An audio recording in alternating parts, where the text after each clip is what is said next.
কয়দিন পরে অন্যের জন্য যে দাঁড়াতে হবে না, এটার কোনো গ্যারান্টি নাই।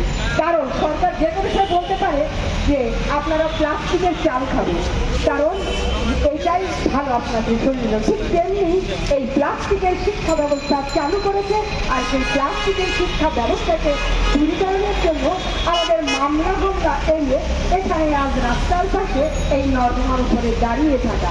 আর এই জন্যই আমরা এখানে ঠিক আছে, আগে যা বলতাম শিক্ষার আলো ঘরে ঘরে যাবে, তারপরে যখন শিক্ষা আসলো ঘরে ঘরে আসলো ঠিকই, কি করবো না বললাম সুশিক্ষার আলো ঘরে ঘরে জ্বালো।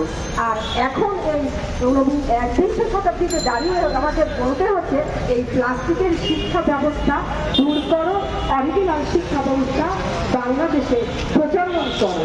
কারণ শিক্ষাকে এমন পণ্য করেছে যে যেমন পণ্য আমদানি রপ্তানি করা হয়, তেমনি যাদের বাচ্চারা আছে তারা ভালো করেই জানে যে আজকে যে শিক্ষা ব্যবস্থা চালু করেছে, যে কাগজ, প্লাস্টিকের বোতল, প্লাস্টিকের বালতি, তারপরে হচ্ছে হলো কেক, তারপরে হলো আঠা, এগুলি নিয়েই আমাদের সারাদিন চেনায় চলে যায়।